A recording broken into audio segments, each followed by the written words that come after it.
This lesson covers upgrading a cluster to Windows Server 2016. Typically, clusters are used in production environments. They bring scale and resiliency to workloads, as any roles defined in a cluster can move between any of the cluster nodes. Previously, I could not have a mixed cluster.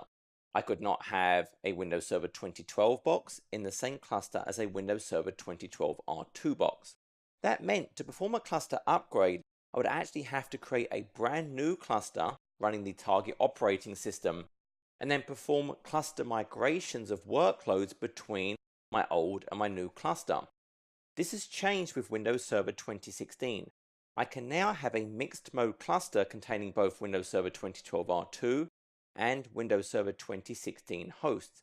So the process to upgrade a cluster has changed from previous versions. To do this, once again, make sure all of the nodes in the cluster are patched to the most recent patch available. I would then evict a node from the cluster. So I would pause and drain all the roles, and then actually, once that's complete, go ahead and evict one node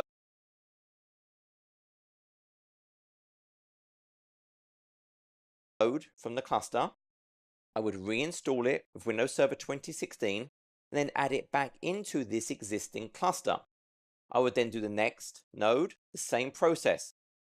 I would drain all the roles and then I would evict it from the cluster.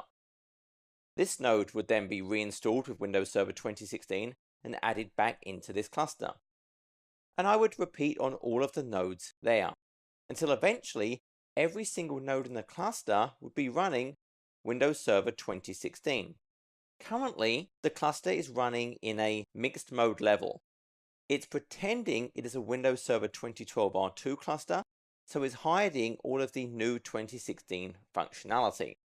I therefore need to upgrade it. I'm going to jump over to a 2016 cluster and I would open up PowerShell. Now I would look at what is my cluster functional level. So if I do get cluster and I format as a list showing all attributes, one of these is the cluster functional level.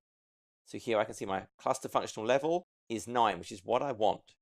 If I run that same command on my legacy cluster, so this is my 2012 R2, so I'm going to run my get cluster, looking at all the attributes again.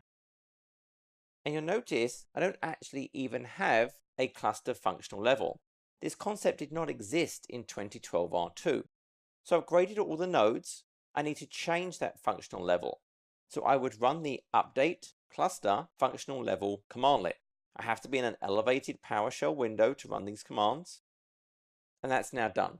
If I was using storage pools, I would also want to update my storage pools. And I would go through all the various names of the storage pools in my environment. If you're not sure what they are, I can do get storage pool, and there they go.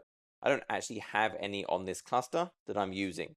Primordial means I don't have clustered storage pools available. And that's it. I now have an upgraded cluster. I could now use the new 2016 features.